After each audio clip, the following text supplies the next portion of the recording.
Hello and welcome to our special coverage of the Russian invasion of Ukraine. I'm Ladi Akiri. The headlines. Ukraine's President Volodymyr Zelensky warns of more Russian attacks as residents grapple with the cold weather. Russian military holding positions at Kakhovka Reservoir say Ukraine is attempting to break through. And Belarus's leader Alexander Lukashenko asks Ukraine to sit down and negotiate with Russia without preconditions.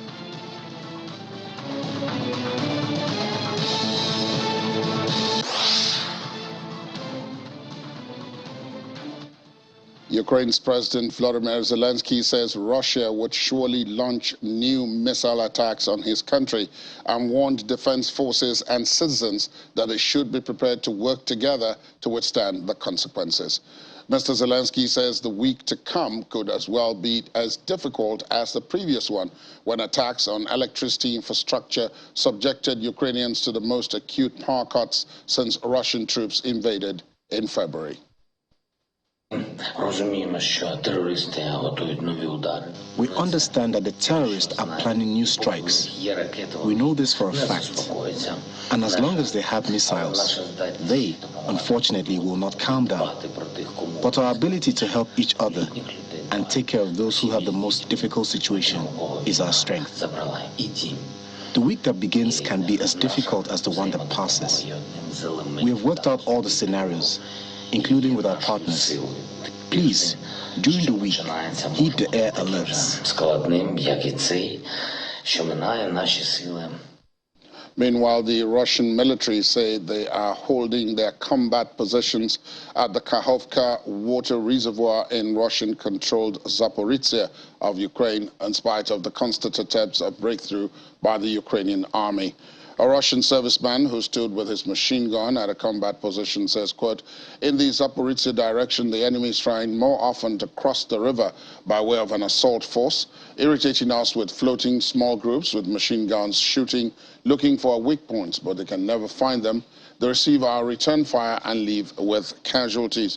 The Russian army said it had set up defensive lines that stretch along the west bank of the Dnipro River in the Russian-controlled part of the Zaporizhzhia region to thwart attacks from Ukrainian forces trying to cross the river. And the head of Ukraine's nuclear energy provider says the company has received information that Russian forces may be leaving the Zaporizhzhia nuclear power plant. Petro Kotin, the head of Energoatom, said in a statement that we are now observing signs that the Russian invaders may be preparing to leave. In an interview with Ukrainian media, Mr. Kotin says, quote, "First of all, a lot of publications began to appear in the Russian media that the Zaporizhzhia NPP should perhaps be best left alone, and perhaps it should be handed over to the International Atomic Energy Agency for control. It's like, you know, they're packing and they're stealing whatever they can find."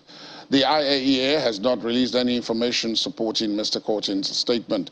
However, the head of Energoatom emphasized that it is still too early to say that the Russian military is leaving the plant, but it seems that they are, quote, preparing. Mr. Kotin also claimed that Russians crammed everything they could into the Zaporizhzhia NPP site, both military equipment and personnel, trucks, probably with weapons and explosives, and that they mined the territory of the plant as well. A Ukrainian government official says Russian attacks in Ukraine have damaged about 32,000 civilian targets and more than 700 critical infrastructure facilities since the invasion began in February. Yevgeny Yenin, a Ukrainian diplomat, says, quote, "As one would expect of terrorists, Russians target civilian targets. To date, about 32 such targets have been damaged by Russian missiles and shells. These are primarily private houses or civilian apartment buildings." He adds that only 3% of recorded attacks have been on military facilities. Mr. Yenin says as of now, more than 700 critical infrastructure facilities, airfields, bridges, oil depots, electricity substations, all of this got hit. Russia has repeatedly targeted civilian infrastructure in Ukraine, causing widespread power outages ahead of winter. Belarus's President Alexander Lukashenko says that Kiev is making a, quote, mistake by putting forward preconditions for negotiations with Russia, arguing that such preconditions did not allow negotiations to start.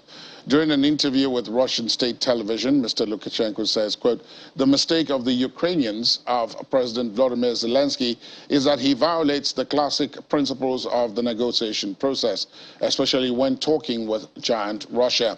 Well, you can't put forward conditions in advance. Moscow uses Minsk as a satellite base for its unprovoked war on Ukraine.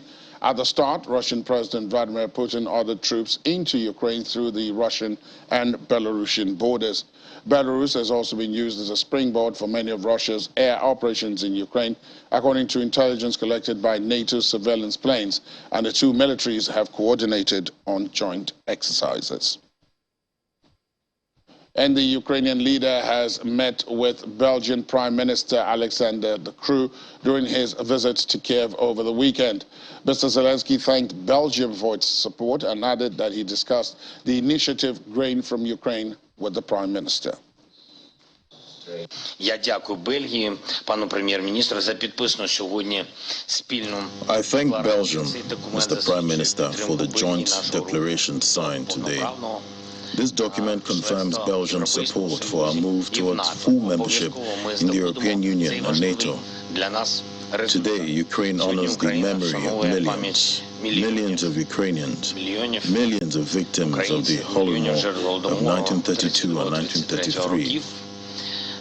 Genocidal policy of the Kremlin, both then and now, in relation to our citizens, to society, to our states, is aimed at the total conquest of the country and the total destruction of the people of Ukraine. One of the main issues we discussed today, which we started with, was our initiative, Grain from Ukraine. Belgium was the first to support it, to join, providing funding. We are glad that we were, together with you, one of the initiative takers in this Grain for Ukraine initiative. From the start, we were convinced of this, and we were convinced for two reasons. First of all, this is helping that some countries will not be pushed into famine in the world, being one of the terrible consequences of the war that was started, that is being conducted by Russia. And a second element, of course, is that it is supporting your economy, and it is supporting you in this difficult period. What we see today is that you are pushing back Russia on the battlefield. And what we see is that Russia is turning on your population, is turning on your infrastructure, is putting your population in the cold and without water. And that is why it is important for us to stand here and to stand here today. Today is an important moment. Today is an important moment to show to the Ukrainian population that we are here supporting them in one of the most difficult times. We will continue support as long as it is necessary, and we will do whatever it takes to continue support your population in getting through this war. Slava Ukraine. Meanwhile, a group of mothers of Russian soldiers joined an activist group to demand the withdrawal of Moscow's troops from Ukraine, launching a petition online. The drive, organized by the Russian feminist anti-war resistance group, coincides with Mother's Day in Russia.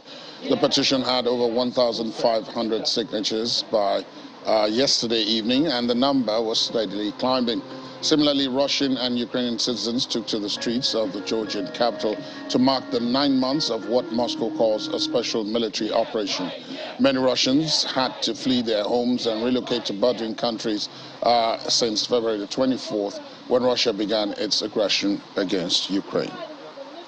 I know that Ukraine is suffering now, but they already won, and Ukraine will become.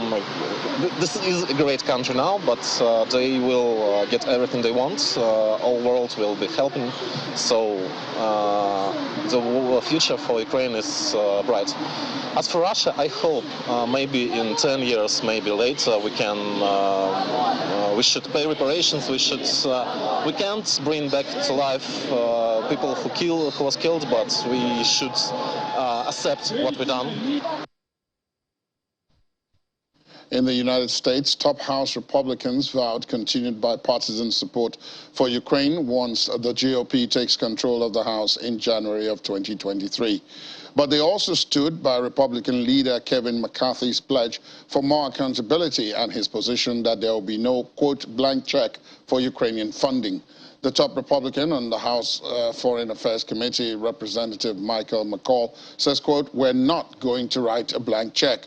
Mr. McCall says the most recent aid package for Ukraine was given to us the day of the vote, and members only had a matter of hours to go through all these pages. Mr. McCall adds that Republicans are not going to rule like that. We have a voice there, and we're going to do this in an accountable way and with transparency to the American people. And the United Nations organs have convened sessions to address the rising humanitarian needs of the Ukrainian people, where millions are living in biting cold with disrupted shelters, energy and water supplies, and lost livelihoods. Mayor Vitaly Klitschko says about 70% of households in Kiev had still suffered power cuts. Speaking to journalists at a press briefing at the United Nations office in Geneva, Jens Locke, spokesman for the United Nations Office for the Coordination of Humanitarian Affairs, says power generator sets as emergency supplies are now in place. The spokesman stressed that according to international humanitarian law, critical infrastructure must be protected from harm. Ukraine is turning increasingly cold, without power, without steady water supply, and without heating. We and our partners are supporting the authorities with generators to critical facilities such as hospitals and schools. Nearly 400 generators have already been delivered by UN agencies, and thousands more are in the pipeline. Yesterday, we had reports that 15 out of Ukraine's 24 oblasts faced electricity outages and water cuts. The day before, on Wednesday, our colleagues in Ukraine could report that a wave of attacks on the energy infrastructure had left millions of people across the country without electricity. Some regions, including Lviv in the west, Zaporizhia and Odessa in the south, and Chernihiv in the north, were completely disconnected from electricity, and many are still working to restore it.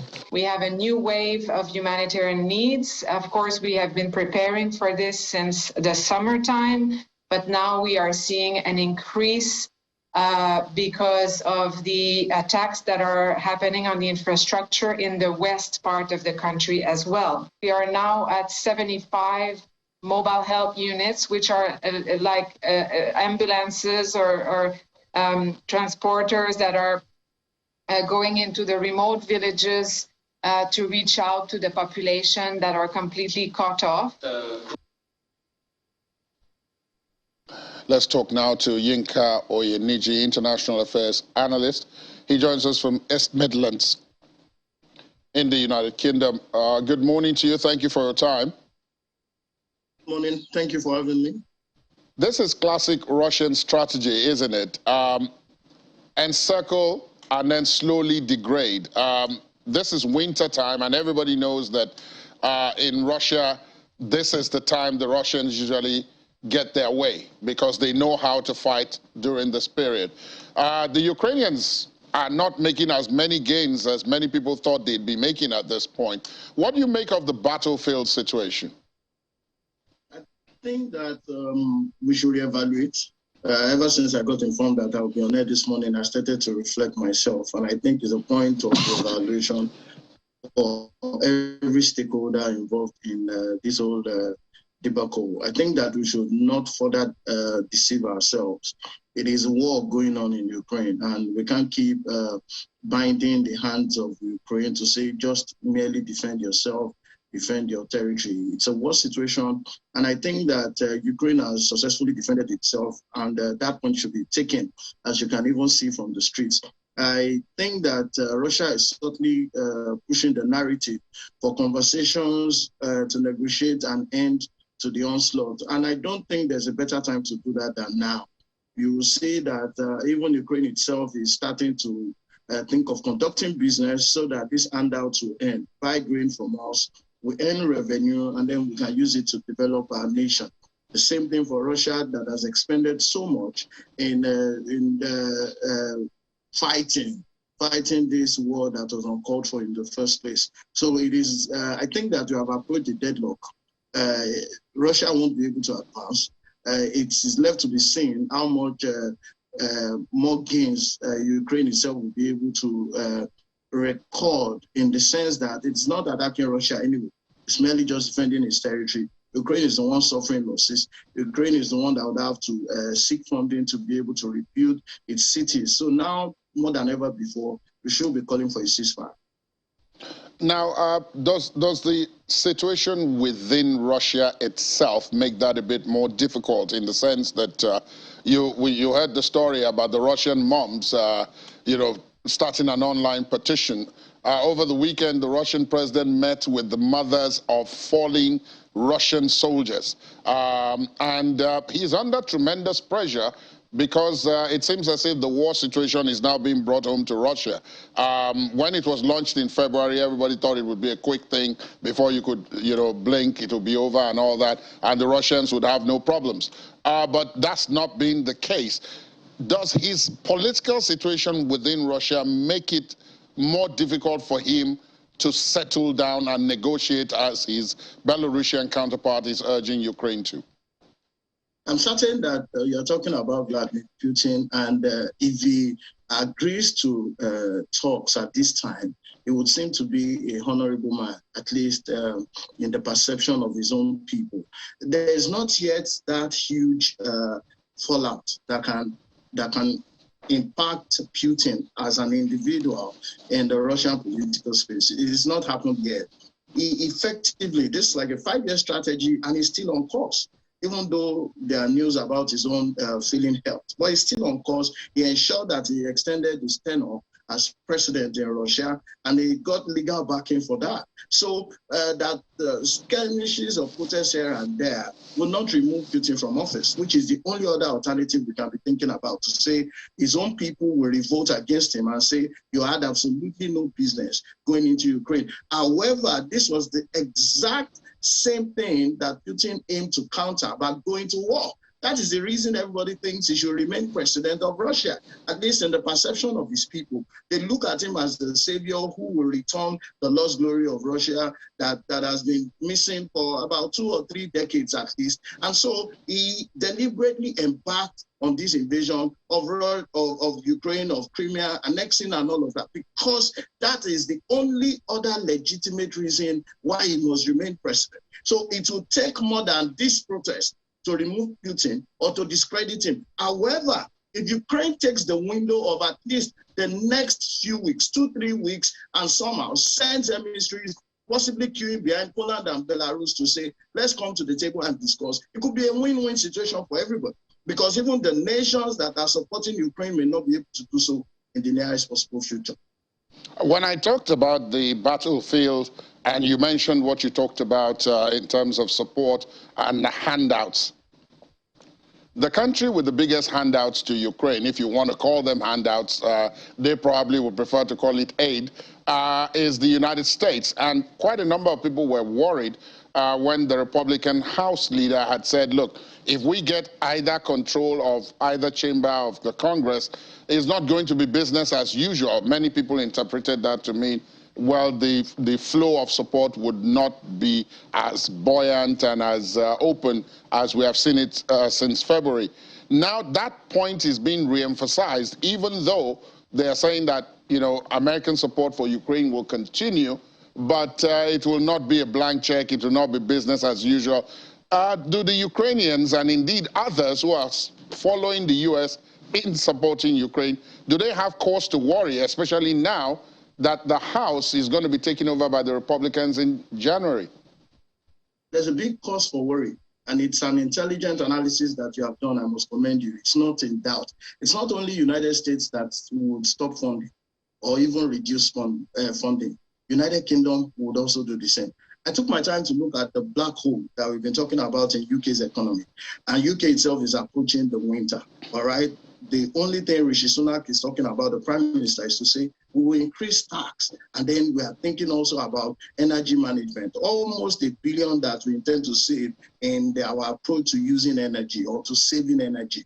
UK has a problem of its own. It's about 60 billion black hole that we are talking about. We don't have a viable NHS that can attend to the health needs. They are thinking of a crackdown on international students who however, are the ones propping up these schools by the IHS fees paid and the humongous international tuition fees paid. So for UK, for the United States of America, it will exactly not be business as usual anymore. And I know that even the Ukraine president, wise man, understands this. And that's why he's thinking, going back to do business, sell grains to United Kingdom. United Kingdom perhaps is the worst hit about this war, because you spend billions providing arms and armament to Ukraine, and at the same time, you are being shortchanged from receiving energy from Russia. In the same breath, you left the European Union and you are losing resources. So it won't be business as usual. UK is in recession, US has elections to plan, and there's almost some more pricing going on in the United States. Everybody would think that the new international policy or foreign policy is keeping your home safe and sound. Indeed, Yinka Oyeniji, as usual, sound analysis. Thank you for that and for your perspective this morning. It's been a pleasure having you on the program. Thank you for having me as usual. God bless you. And after the break, Kim Jong-un says North Korea is planning the world's most powerful nuclear force. Please stay on with us.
Thanks for staying tuned. Welcome back. Ukrainian President Volodymyr Zelensky hosted a summit in Kiev over the weekend to promote a Grain from Ukraine initiative to export grain to countries most vulnerable to famine and drought. The Ukrainian leader said the plan demonstrated that global food security was not just empty words for Kiev. The Kremlin has said Ukraine's Black Sea exports during the war have not been reaching the most vulnerable countries. But Mr. Zelensky said Kiev had raised around $150 million from more than 20 countries and the European Union to export grain to countries including Ethiopia, Sudan, South Sudan, Somalia, and Yemen. The summit was attended in person by the prime ministers of Belgium, Poland, and Lithuania, as well as the president of Hungary. During the food supply chain is not just a question of free trade or market economy, but at the end of the day, a life or death decision. 1932, 1933, the Holodomor was a terrible, horrifying act. We Hungarians are not just aware of this fact, but are one of the nations who commemorate this tragedy all over the country. And among others, in the heart of Budapest, there is also a memorial especially designated to the victims of the Holodomor. Today, I am also proud to announce that Hungary made a pledge of 10,000 tons of grain in an amount of $3.5 million US. We are also there to help in with the logistics. The intermodal terminal at the Hungarian-Ukrainian border is there to speed up the transport and to store, if necessary, the incoming goods. I cherish the opportunity to be in Ukraine today and together commemorate millions of victims of Holodomors, a genocide of Ukrainian people by Stalinist regime through a series of artificially imposed famines. Russia has indeed resorted to using grain as a weapon again. Black Sea grain deal, brokered by Turkey and the UN, is crucial to reduce pressure on global food supplies and prevent Russia from succeeding on its grotesque plan to inflict a new artificial famine. But the uncertainty and insecurity will persist until Ukraine regains full control of its lands and sea. The only sustainable solution to the food insecurity inflicted by Russia is the final victory of Ukraine. Therefore, we must and we will arm Ukraine further and faster and provide all other support to help it persevere and win. Like Nazi Germany in 1942-43, when they started losing, they started total war. They used all sorts of different weapons, including the most cruel methods. And today, Russia also realized that they are losing this war. This is why they are also starting new methods, so to say. History and the history of Ukraine in particular of the last 100 or 200 years shows that if there is nationwide hunger, famine, it's usually the matter of special action. It's not a natural phenomenon. It is a result of totalitarian management of supply chain.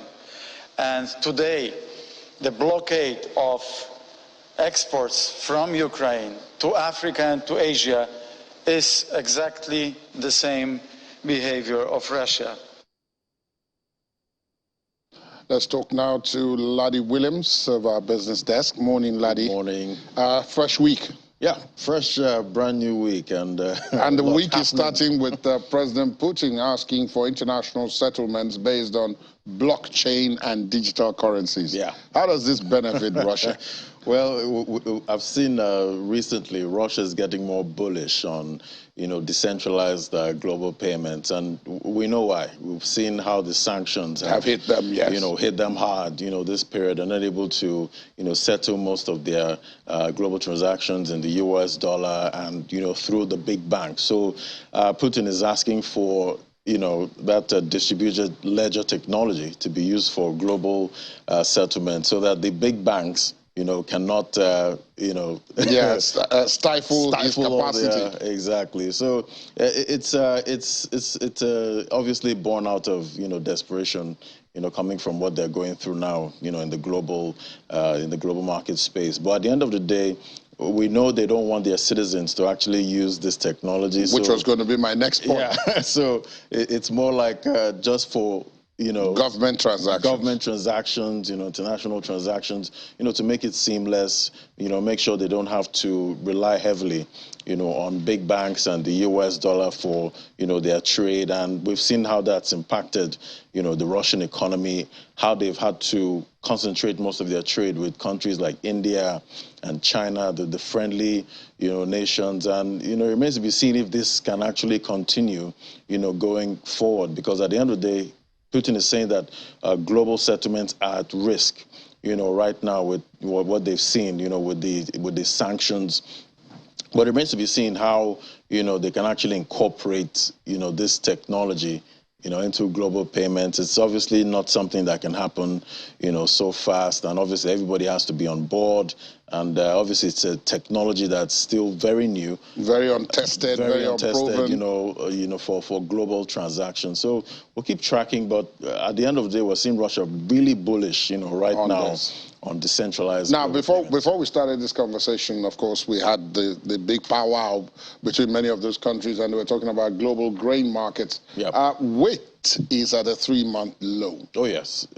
Is that good news? Yes, that's actually good news, and we should be, celebrating that, because we saw how high, wheat prices jumped, once Russia invaded Ukraine, and obviously that impacted, global food security. Also made the product was actually scarce and prices were high, and this impacted a lot of economies, globally, especially vulnerable countries in Africa. So, we're seeing, a lot of supply, coming into the market, through the grain deal. And that's, helping to bring down those elevated prices, because at the end of the day, the inflation we're seeing globally is mainly due to, rising food prices, rising energy prices. But now we're seeing these commodities, after hitting, highs this year, we're seeing them slowly drawing back. Slowly drawing back, and it's a good sign. Obviously the traders, not so good for those traders. For those who have taken positions, expecting to go even further up. Yeah, that love to trade volatility and make some gains, but it's good for vulnerable countries that actually need these supply and at very good prices. So it's good. We're seeing that come down, and obviously with the Ukraine's plan there, the grain from Ukraine, that's also boosting supplies for vulnerable countries. So it's a good sign. It's good, but not good for traders. Yes.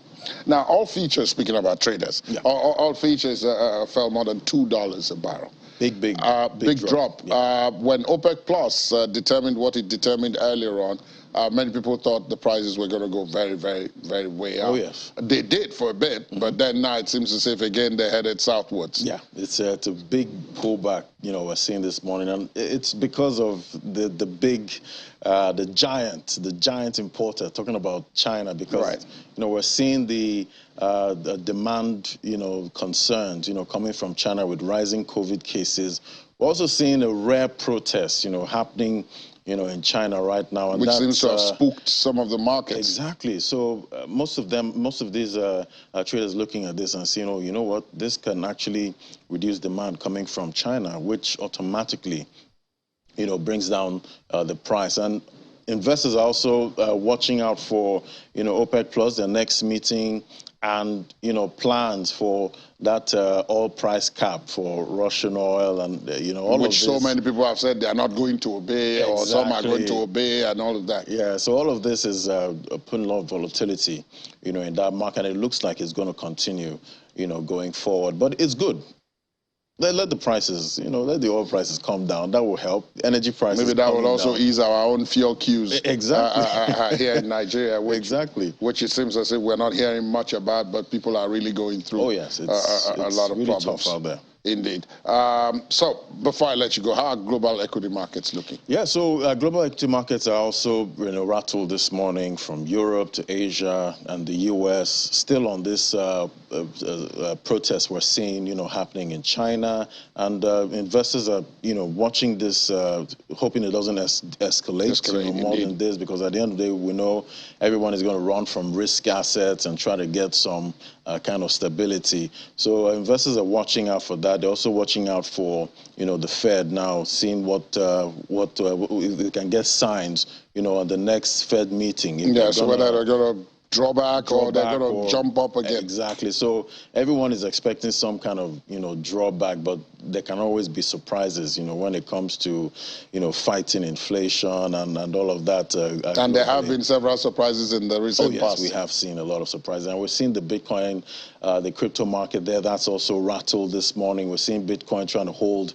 that 16,000 levels, looking quite, shaky. At this point. So, most of the risk assets now are quite volatile.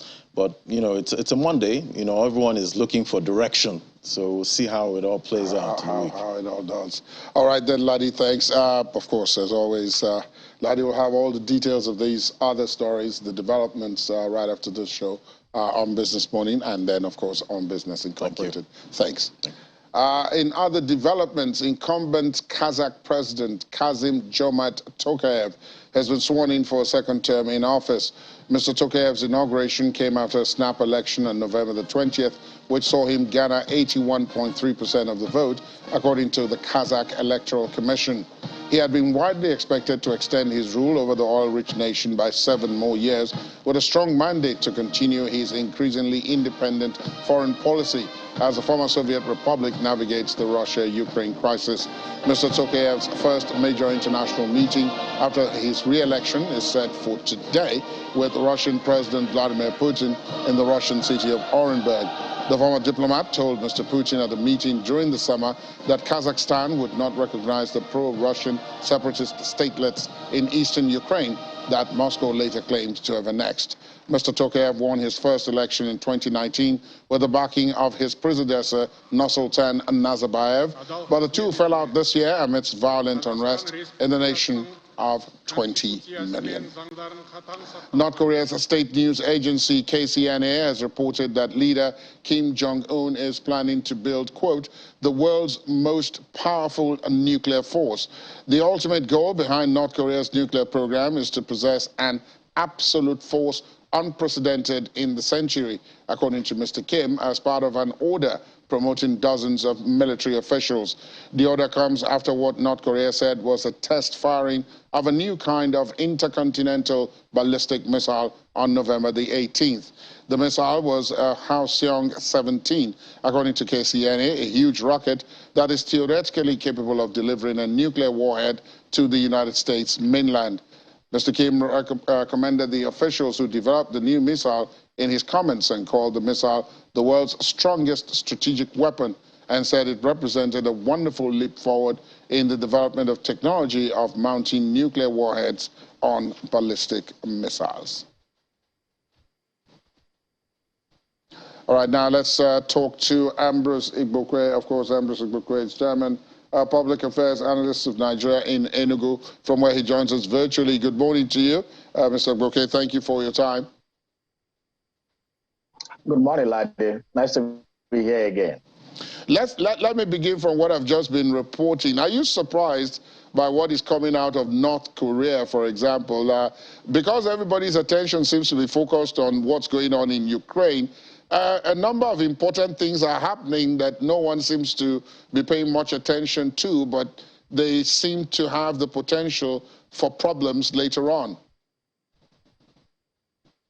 First of all, North Korea has seen the development of nuclear weapons as a self-survival strategy. We remember what happened in the First and Second World War, especially the Second World War, how it ended. We also remember the alliance of United States of America with South Korea. So the division of South Korea and North Korea into two entities and the support of the West to South Korea has made North Korea over the years seen the West as a threat, and also seen their neighbors and brothers, South Korea, as a very, imminent threat because they share the same boundaries. Because of this, over the years, the North Korea have dedicated a lot of resources, even at the detriment of economic,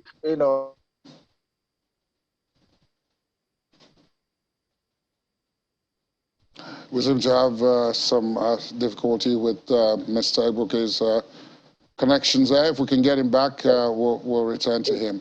We seem to have you back. Mr. Boke, can you hear me? So, North Korea has remained isolated over the years because, yes, I was saying that North Korea has isolated itself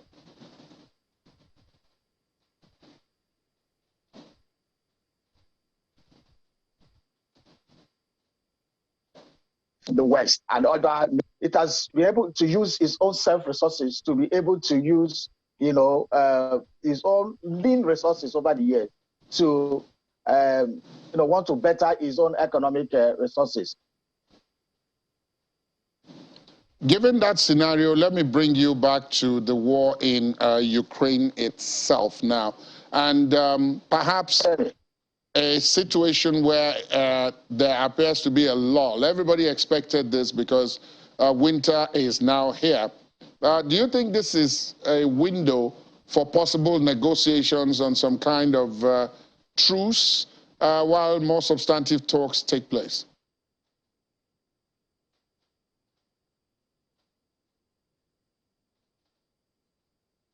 Okay, I understand we lost Mr. Agboke, hopefully temporarily, and we're hoping that we'll be able to get him back before the program is over. In the meantime, in other things, Taiwan's President Tsai Ing-wen has resigned as the leader of the island's ruling Democratic Progressive Party after her party suffered heavy losses in midterm elections. The DPP's losses in Saturday's vote come as a heavy blow for Ms. Tsai as she had tried to frame the election technically a local affair to choose city mayors, councillors, and county chiefs as a way to send a message against Beijing's rising bellicosity towards the island. Beijing has been increasingly assertive in its territorial claims over Taiwan in recent months, and in August launched large-scale military exercises around the island in response to a controversial visit by U.S. House Speaker Nancy Pelosi. But Ms. Tsai's appeal to link the issues appears to have done little to boost the fortunes of her party, which is often outperformed by the opposition Kuomintang party in local ballots. And as you've been hearing, Chinese leader Xi Jinping is facing unprecedented dissent after thousands of protesters in cities across China over the weekend against his zero-COVID strategy, with some daring to openly call for his removal on the streets. Some protesters yelled for him to step down among hundreds who gathered in the financial hub of Shanghai, one of multiple major cities where protests broke out following a deadly fire on Thursday at an apartment block in the far western region of Xinjiang.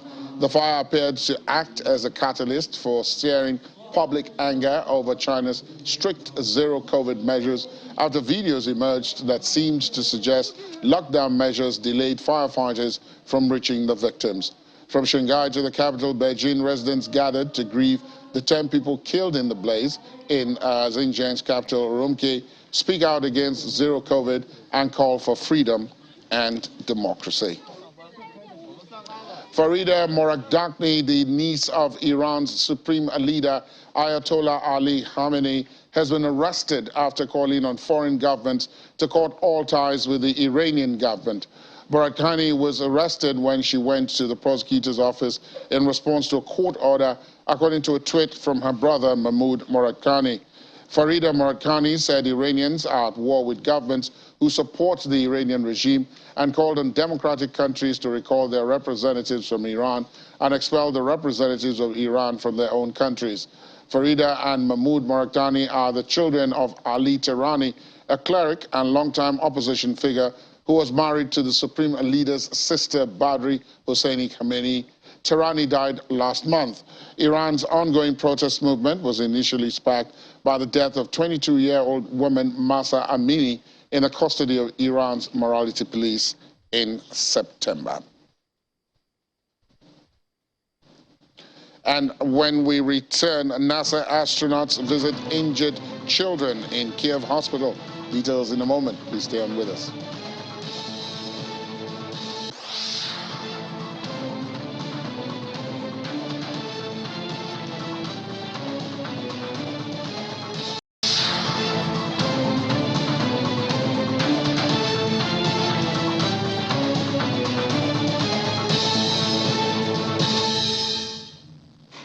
Thanks for staying tuned. Welcome back. Ambrose Igbokwe, Chairman, Public Affairs Analyst of Nigeria, is back online from Enugu, from where he's been speaking with us virtually. Can you hear me, Mr. Igbokwe? Yes, I can hear you. All right. Now, I was about asking you about the situation back in Ukraine and to find out from you whether the winter season, everybody knew this season was coming, and the fact that not much fighting gets done in this season because of the inclement weather situation.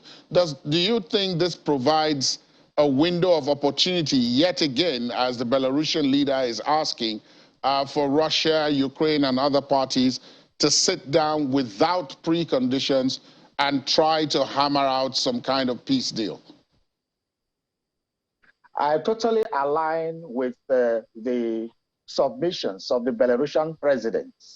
If you remember, when I was on this program 2 weeks ago, I did submit also that the best time to negotiate was now, because Russia was like in the weaker position and Ukraine is a position of strength. This is the time to negotiate without losing face. But it seems that the president of Ukraine is being pushed and being persuaded by the powers that be, those that are supporting him, not to negotiate. And every warfare ends with negotiation. So it therefore means that the Ukrainian president does it mean that he doesn't want the war to end? And because this is the best time to sit down and discuss.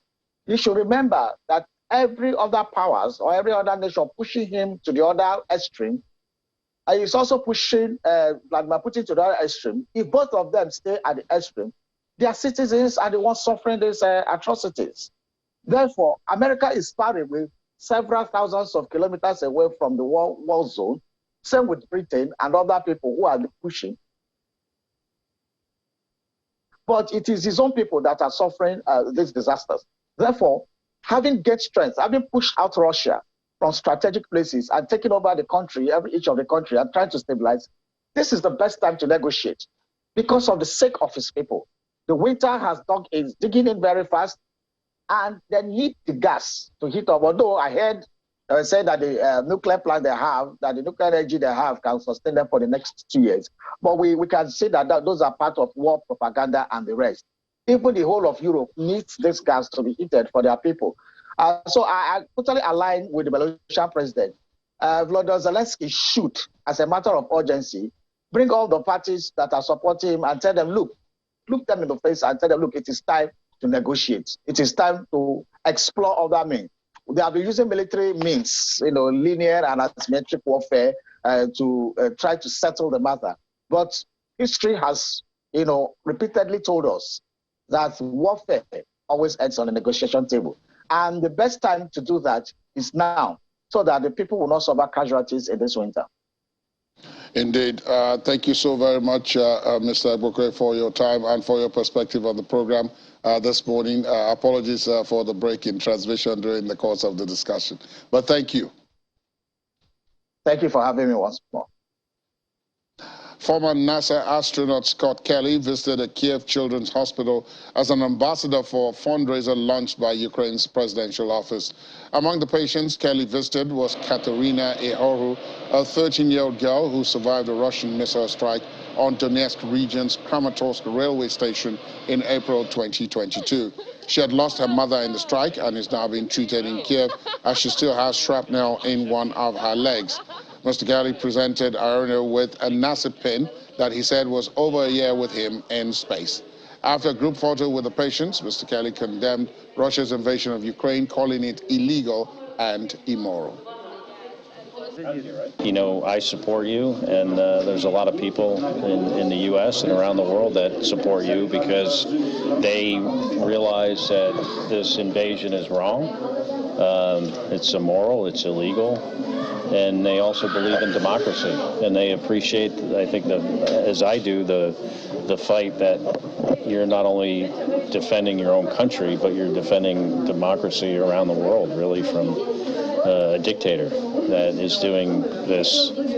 And to see these kids here that have been injured, I mean, I don't know how, any person that's responsible for that can sleep at night with a clear conscience. It's just, I mean, it's just pure evil that this is happening to a free, democratic country like Ukraine. Fundraiser that I'm responsible for is raising money to purchase ambulances specifically, but President Zelensky just announced that a larger effort to raise money for power generation, since Russia started now targeting critical infrastructure. That's as you understand, a very big need. So that's also a focus. And finally on the program, Sofia Wysocka got some special presents for her 6th birthday. Among them, a hot drink, a heated room, and some warm wishes from police officers in her home city of Kiev.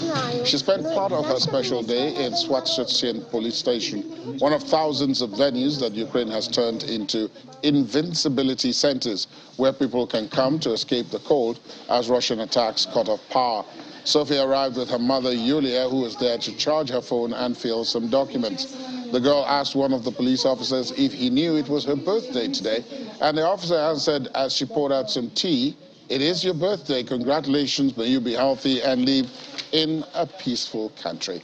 Ukraine has set up more than 4,000 of such centers across the country as winter sets in.